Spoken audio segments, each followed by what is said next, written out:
Angel here. Hello, hello. Lovely to have you along for the ride. Do you know what we're doing today?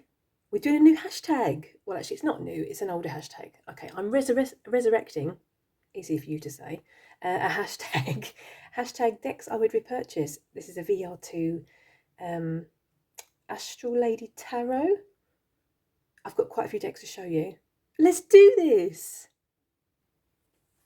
Okay, can I start with a disclaimer already, like now, before we've even said anything, before we've even started the video? I'm going to say that I did a video a wee while back, my forever decks. That was the hashtag VR2 Logan, and I'm going to. My disclaimer is that those decks that I showed in that video are at the top of this list, but obviously I'm not going to show them again because I've recently showed them. But all those decks in that video, they are above these ones. So they are the decks I would definitely purchase first. So I'm hoping, with my fingers and my toes and my arms and my legs and everything crossed, that nothing is going to happen to my deck collection, because this would be a hefty bill if I was to buy all these decks one more time, should anything happen to them. So with that being said, we're jumping in with the first deck, and I've got a selection of indie, mass market, oracle and tarot as well. Where should we start? Let's start with the closest one to me. That's going to be... Let's start with this one.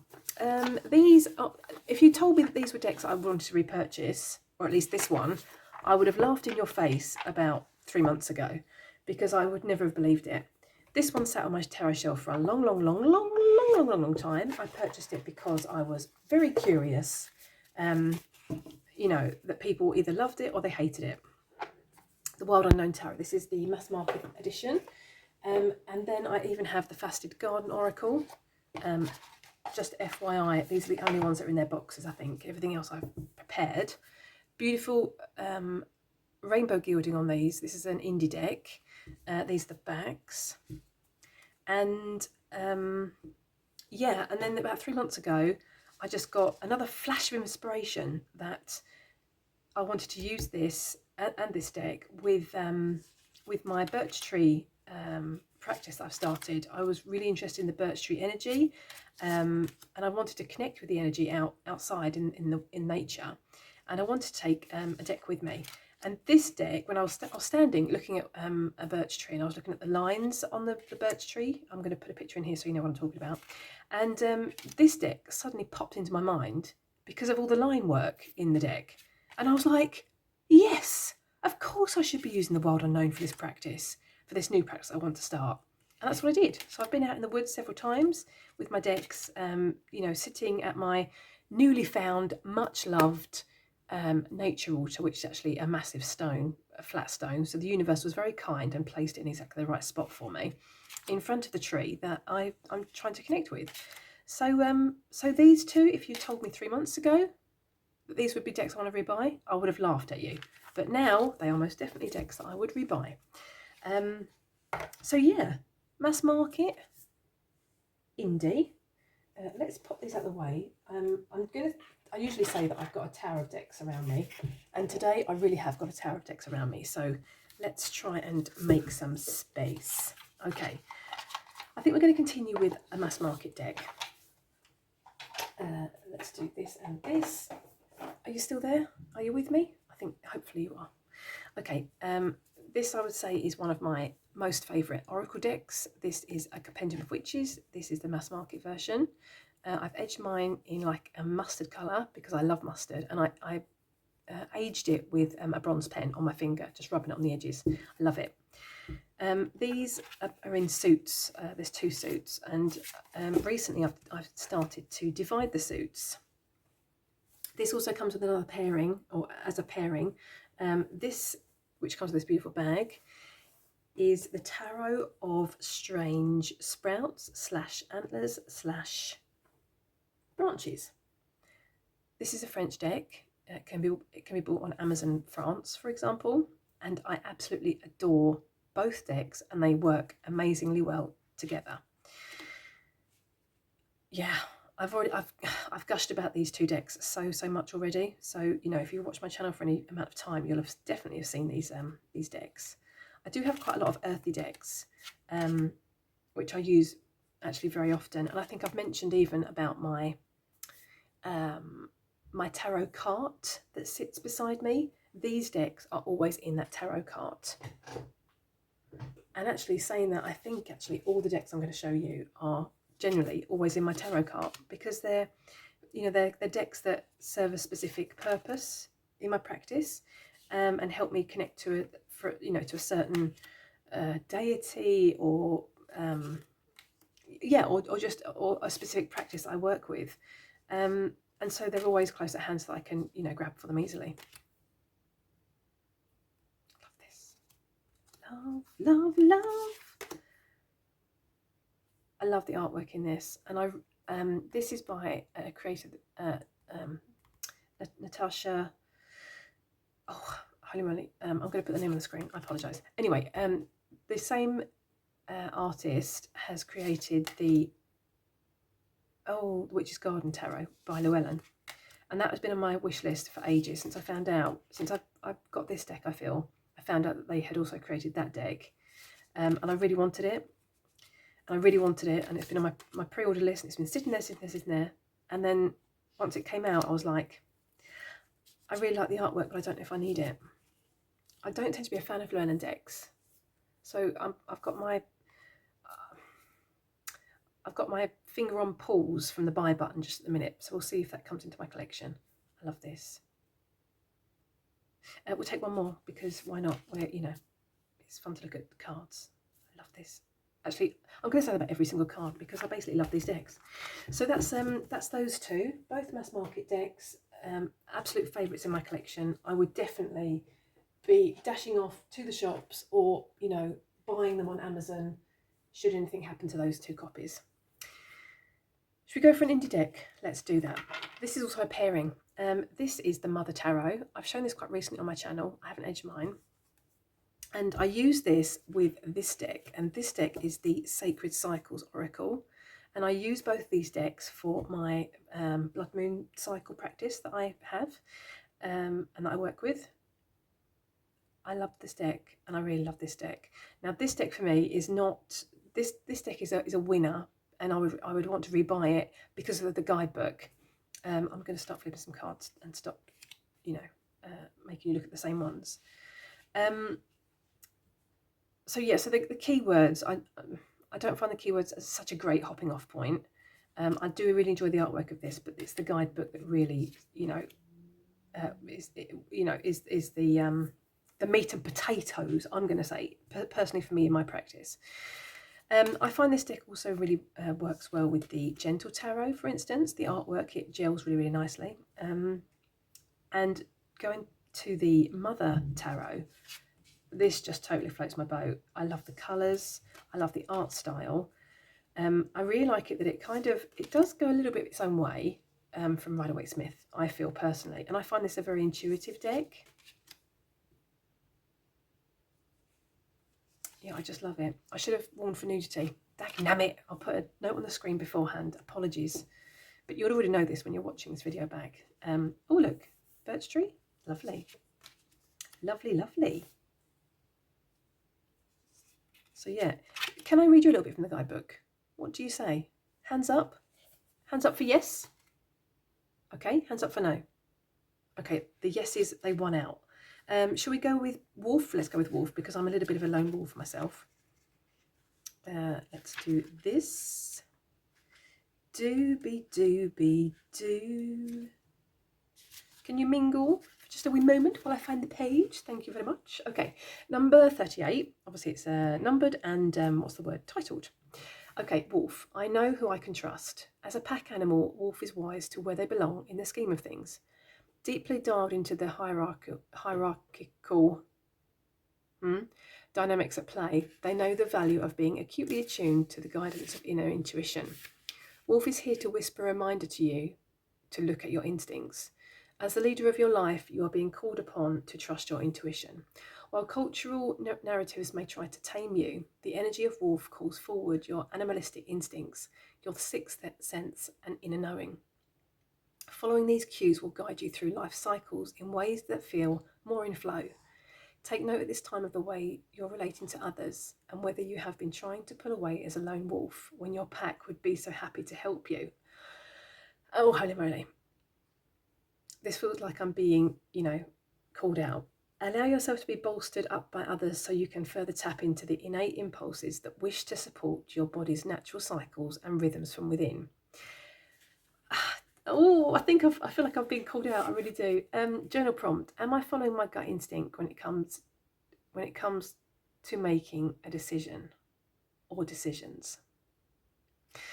So for me, the guidebook is a really, really great tool. I really like it. It's got the journal prompts, and I tend to use the journal prompt as a jumping off point for a new tarot spread. So for me, for that reason, that is why this would be repurchased. I totally love this deck. Indie, mass market, I would totally buy both of them again. Let's take a couple more cards. Yeah, there we have it. We're moving on to the next one. I feel. I put my teeth back in. Can't speak today. Pretty much as any other day. Okay, the next one I'm going to show you. This is a really versatile deck, and I just, I felt it would have to be one that I repurchased. These are the backs, which I think are amazing, stunningly beautiful. I've edged mine in a red. Now there's me always harping on about the fact that I don't like animal decks. I don't use animal decks. That was a wee while ago if you've watched any of my videos. And since then, looking at my collection, I realised I do have quite a few animal decks. And I've been getting more into animal energy. So, it all pans out in the end. I'm a total great believer of the thought that if I've purchased a deck, I'm at some point in my practice going to be really drawn to work with the deck. So I don't worry when, new decks come into my collection that I've been drawn to buy, and then at just that moment in time, I'm not feeling a need to work with them. It doesn't bother me at all. I don't feel any stress or rush to have to work with all my decks. When they're ready to tell me their messages, they will tell me their messages and I'll be ready to work with them. So that's fine. I love this deck. As mentioned, it's very versatile. I really enjoy the guidebook. I love the keywords, the key phrases. So yeah, it's definitely a deck I would repurchase. Can I give you a bit of an insight into the guidebook? Would you be interested in that? Should we take a vote again? Because it worked last time. Hands up for a yes. Hands up for a no. Yeah, I'm sorry, the yes is one out again. We're going to take this one very quickly. Number 2, surrender. The otter. Otter teaches us the feminine power of reception through surrender. In the sea, otter is often floating on her back, stomach open to the sky, receiving the sun. This is an extremely vulnerable position. To be free from worry and not distracted by what may lurk in the dark waters below is a liberated state of being. The medicine of this card directly asks you to be patient, accept uncertainty, fully trusting that you will be taken care of no matter what. Beware of the mind chatter, insisting that you need to know the outcome now. Universal law does not resonate with the ego's desperate need for instant gratification. Something is waiting to be received, but it can only be accepted if you open and allow it. When you open to receiving, you become a magnet for that which you seek. What is the expectation or problem you are holding on to so tightly? Imagine the issue as a tightly closed fist. When you unclench your fist, your open palm is able to receive what life has in store for you. Let go of the need to control what you cannot control. Surrender the idea of how you need the outcome to look. And then you've got a wee little bit more there, which I'm not going to read because it's suddenly gotten quite long in the from the guidebook, from the description. But anyway, so you get a general idea. It gives you a lot of jumping off points. Sorry if you can hear my kitty cat. He's just playing with my other kitty cat. So yeah, it's a total winner for me, this deck. I really, really like it, and it would definitely be one that I would repurchase. Okay, those were the decks on my right-hand side. Let's move to the left-hand side. We're moving to another mass market deck. This is the Dreamkeeper's Tarot mass market. I think it used to be indie. I've edged mine in silver. Did I mention this was my shadow work deck? This is my tried, tested, and much loved shadow work deck. I find this eerie, haunting, dark. I love this tower card. But not that makes it sound like it's spooky. It's not spooky. I just find it comforting in some way, because it is eerie and a bit haunting and a bit dark. And I also get a bit of an ancestral vibe that comes through this deck. Yeah, I really love this for shadow work, I have to say. I know other people that I've spoken to in the comments, because I've shown this deck quite a few times, and they've mentioned that they use it for dream work, which I can totally see as well. I love this. But yeah, it just it kind of sat in a shadow work space for me when I first got it, and that's what it's been used for ever since. You know, I find that quite often when a deck fixes itself in a specific place for me in a practice, it pretty much stays there if it works. So I love this as well. Actually, I'm going to say that about a lot of the cards, and I love this full card. Anyway, love the guidebook as well. The guidebook is a total winner. I'm not going to read from the guidebook because it's got a lot of information. It's quite long entries, but it gives you a lot of jumping off points in the guidebook. And you know, if you're looking for a deck with an amazing guidebook, I would totally recommend this one. So yeah, this is on my altar all the time. I do have other decks I work with as well in shadow work, but this one is the one I would definitely purchase. The other ones are good. You know, I really enjoy them, and they work really well for me. But this one is like the star of the show, I'm going to say. Another tarot? Why not? I think we should. It'd be rude not to. This is the Fifth Spirit Tarot. This is the mass market version. Used to be an indie deck, I believe. This deck, oh my goodness me. I'm going to say again, this one is always in my tarot cart beside me. You'll know that if you've watched any of my videos before, when I'm not using my decks, they go back into order. When they're not in rotation, they go back into order, because it's my way to reset the deck and to cleanse the deck almost. This one, I'm going to tell you, is never in order. Actually, I don't think any of these decks I'm going to show you now are ever in order, because they're always in some way, shape or form, being used. So yeah, I love this. This is quite, I love this. Oh, I just love it. I love it. Some of the minors can be very pip-like, but I love it. It totally works for me. I love this. I've mentioned before about the Tarot at the End of the Rainbow, which is also one of my major favourite decks. I love the whole, you know, open door walking away when you can see this pathway walking away. I love that. That really resonates for me with the Eight of Cups, I've got to say. And I totally love this Tower card, that this person is just sitting.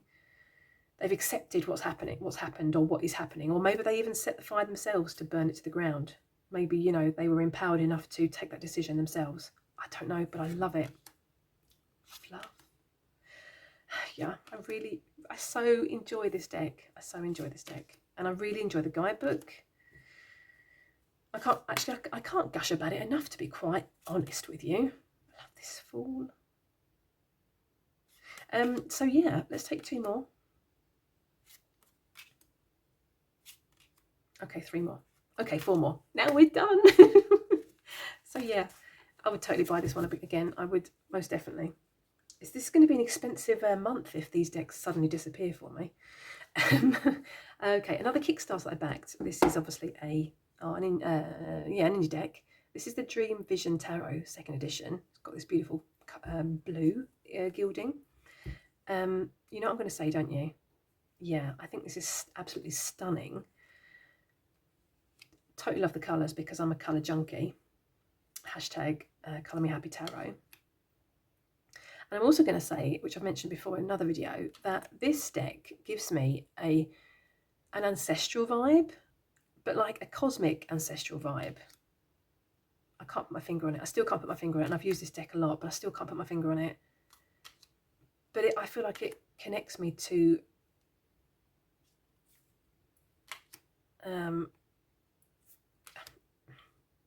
yeah, my ancestral line.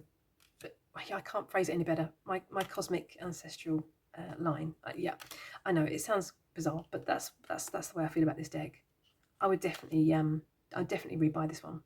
I love this card. This is the card that first drew my attention to this deck. Beautiful. Let's take a couple more. I think I mentioned before, I purchased the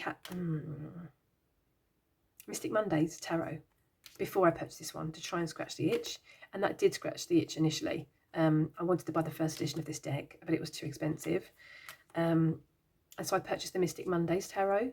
That doesn't give me an ancestral vibe. I don't mean it scratched the itch for that purpose. For the colours and for the... yeah, pretty much for the colours, it scratched the itch. And then when this deck came up on Kickstarter as a second edition, I was, you know, like, I pretty much bit their hand off to back the deck. So yeah, I love it. I really, really enjoy that deck. Sits in my tarot cart again. It's always close by my side, so I can reach for it whenever I want to. We're going to a mass market tarot deck again. This is the Muse Tarot. I've edged mine in pink. You know what I'm going to say, don't you? I love this deck. I do love it. I do love it. I've had this a long, long while. I purchased the Lightseers Tarot first, and then I purchased this one quite soon after, I feel. I became a real fan of Chris Ann's decks. And I've always really loved this deck, and it's always sat on my self-love altar. And I had an epiphany a couple of days ago, which the video might already be out. I was filming a video with this deck. What's the video called? The video is called Living in Tarot. And I had an epiphany in that video that the people in this deck feel like they are like in their own hermit's cave. They're having their own hermit moment. That they're, you know, they're in a reflective state and they're doing the inner work, which I think is what really resonates for me with this deck. And I think that's why I've connected with it so well. Obviously, I mean, you know, it goes without saying, I adore the colours. I love the artwork. I don't tend to use the guidebook as much on this deck, I've got to say. I use it more intuitively, and obviously with the Rider-Waite-Smith meanings as well. But I think that's why I enjoy this one, for that reason, because it feels really, you know, like I mentioned, it feels like it's that hermit's cave. For me, that's how I experience the deck. Anyway, 2 more, no more, love it. I'll definitely buy it. I'll be buying this baby home, you know, ASAP. Where should we go now? Should we go to an oracle deck? I think we should. Let's do that. We've taken quite a few tarot decks. This is the Sacred Hex Oracle, mass market. I've edged mine in black. This totally gives me an ancestral vibe as well, I've got to say. But obviously a feminine ancestral vibe. I love the guidebook in this deck, and I've mentioned before that this deck I tend to just draw one card because the guidebook is so I'm going to say deep. That's probably not the best word, but it's a deep, for me it's a deep guidebook, and the message needs to be sat with. It needs to be absorbed. So for that reason, it's just a one card draw for me. But I love the art style in this. Again, I really love the colours. I love the wildness of it, like the rawness of it, or the what's the word? It's not, I've said this before in another video, it's not meek, it's the opposite of meek. It's like, it's not aggressive, that's the wrong word. Oh, goodness me. Come on, brain. I'm going to put the word on the screen because I really cannot think of the word I'm trying to remember. But for that reason, I really enjoy it. So yeah, I really love the cards as well. But I really enjoy the guidebook. Although saying that, I wouldn't use the guidebook without the cards. I like it as a combination, obviously. There are a couple of other oracle decks coming up, which I would say are the same. I like the deck because of the guidebook and the cards together. Anyway, that being said, let's move on to a tarot deck. This is the She-Wolf Tarot indie deck. Beautiful, like rose gold, pinky gold, pinky. How many times can I say pinky? Gilding, warning for nudity, suddenly occurred to me. This was very expensive when I purchased it, with the cost of the deck and the taxes and the postage. I want to say this was one of my more expensive decks, possibly the most expensive deck. I don't ever write or note down what decks cost me, because I'm under the thought of that, you know, it doesn't matter what I've spent on a deck. I've purchased it because I've wanted it. I've purchased it because I feel it can help me in some way in my practice. And therefore, you know, it doesn't matter what it's cost. If it can help me and it's a tool for my healing journey, then it's worth it.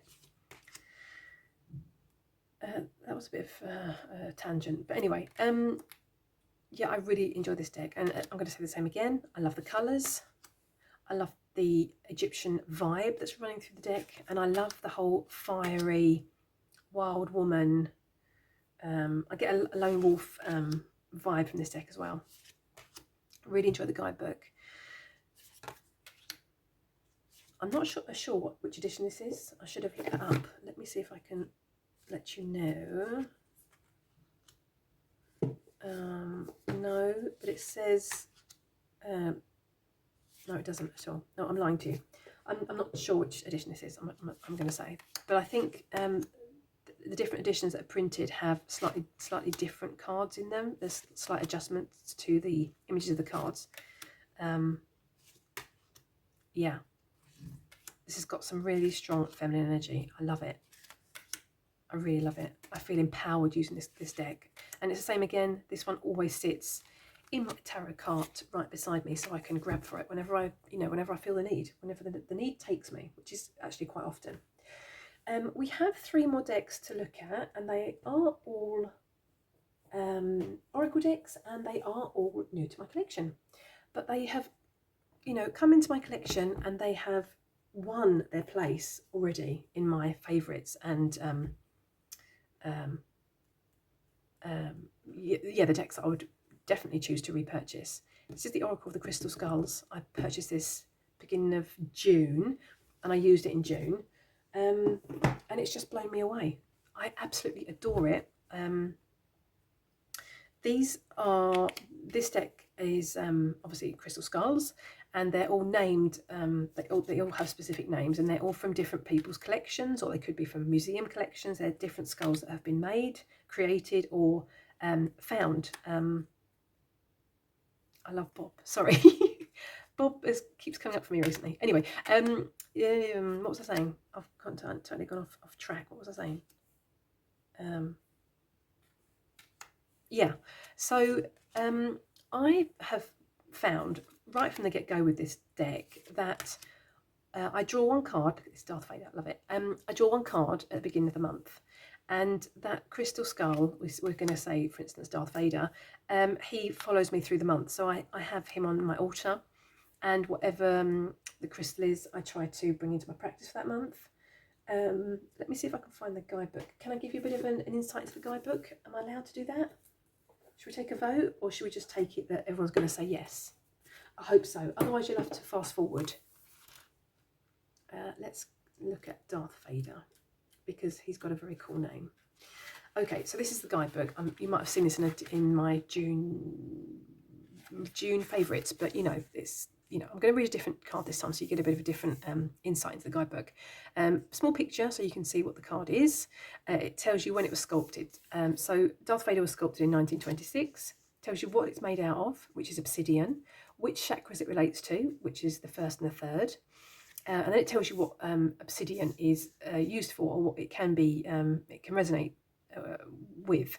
So it's the stone for protection, acts against blockages, traumas and fears. It opens up to spirituality, facilitates communication with the parallel world, and it is the link between divine spirit and matter.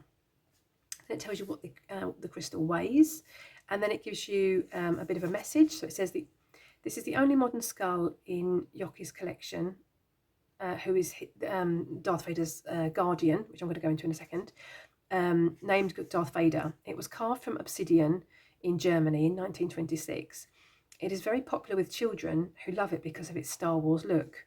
One day, when it was arriving at the airport, a customs officer hit the skull with a hammer on the jaw, believing it to contain drugs. Holy moly. Fortunately, only a small piece broke. Oh, goodness me. And Darth Vader's message is, place me on your heart, let my message reach you. And his guardian is Jockey Van Dieten. So you might think that the guidebook is a wee bit sparse, but honestly, the messages in this guidebook have resonated with me every single time I've pulled a card from this deck. It's really been spot on. And as I mentioned, I pull a card at the beginning of the month, and whichever skull wants to work with me that month sits on my altar for the whole of the month.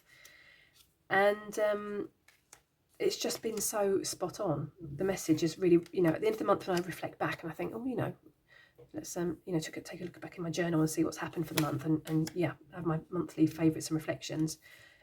It really has resonated with me, with the message that I've received from that skull. So for that reason, this would also be a deck that I would repurchase. Here we go, ET, why not? So that's that one. I've got 2 more to show you.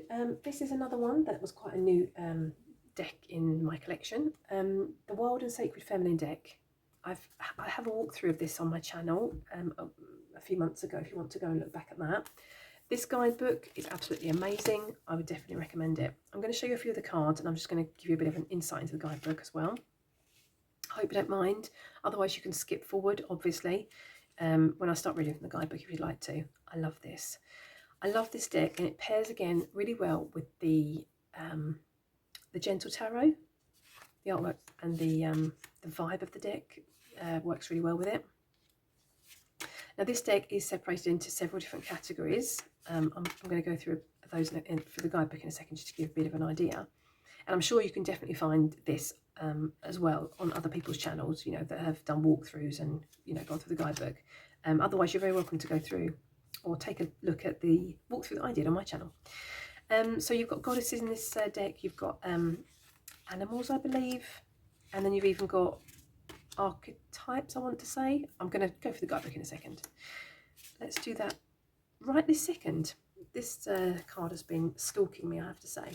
So just to give you a bit of an idea, this deck has let's have a look here. 4 different suits. So you've got the Wild Feminine, Elemental Feminine, Archetypal Feminine, and the Divine Feminine. Let's look at Whale.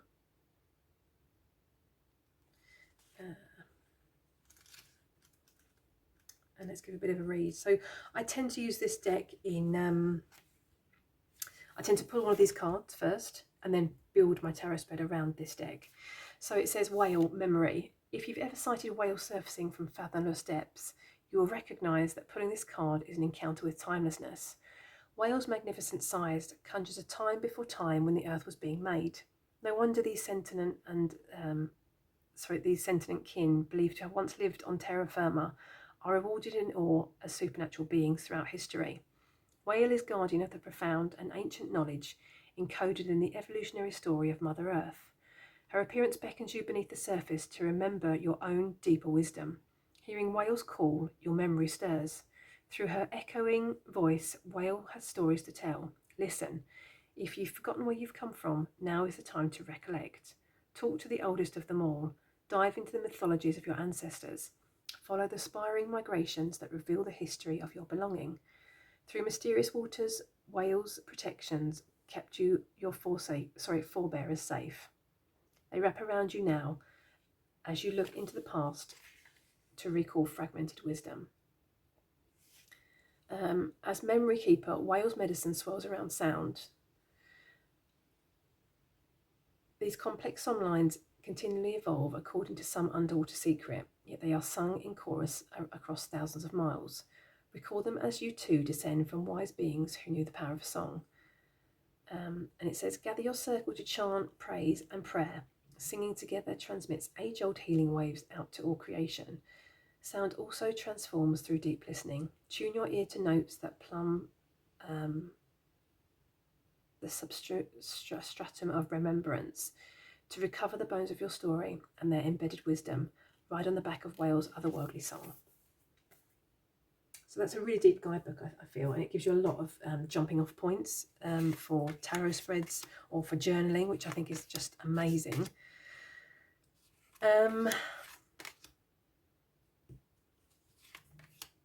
So yeah. Oh look, a dolphin. Interesting. Oh look, white buffalo calf woman. Interesting.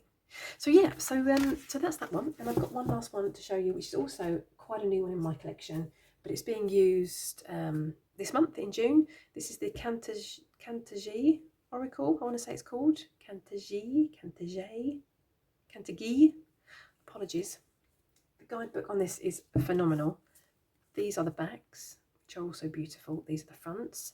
I really like it. It's a round deck, I have to say. I'm not usually a big fan of round decks, but this is just, yeah, it's amazing. I love the key phrases. So, your delight charms the world. I totally love the art style. Kissed by whale spray. Interesting. In the Garden of Lost Teeth. They're like key phrases and, you know, titles that I've never seen in any kind of deck before.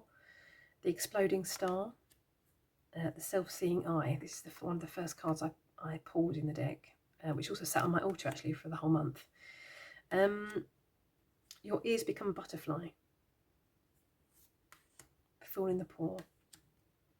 Yeah, it's just amazing. This is also another card that I pulled right at the beginning of my journey. I'm going to show you the guidebook, but I'm not going to read from it, and just to give you a bit of an idea. I've been using this as a normal oracle deck, so that I've been pulling a card right at the beginning of my tarot spread to give me jumping off points. So you've got your basic message about the card. You've got keynotes, some symbology about the card, the guidance, what this card means as an icon, as a portal, a practice, what you can do to connect with this card or to connect with the message, and it's even got creative prompts, and then you've got ecological connection as well. So there's a lot of things to be jumping off to use as jumping off points in this guidebook. It's amazing. Whoopsie! And she goes and drops it in her lap. So yeah, I would have to go and buy this. Do I have to? I wouldn't have to, but I would totally want to go and repurchase this deck. This is the card I've been working with recently, and even this one actually. So yeah, so that's it. I think if memory serves correctly, and if I haven't missed anything, one last sweep around with my eyes. No, we're done. That's it. They are the decks I would be, not I would be forced, but I would have to go and purchase again, because they are really important in my practice, and they are such fantastic, amazing readers, and I would, really miss them if they weren't in my collection. So, what would be your deck or decks that you would have to repurchase? Should you wake up one day and all your decks had disappeared in a poof of smoke? Let me know in the comment section. I'd love to know. Are any of these decks on your list? Have you worked with any of these decks? Let me know in the comment section. It's always great to chat to you. I really do enjoy it. Yeah, you know the drill, right? Of course you do. Have a lovely morning, afternoon, or evening, wherever you are in the world. Take care, and I really hope to see you next time. Toodaloo.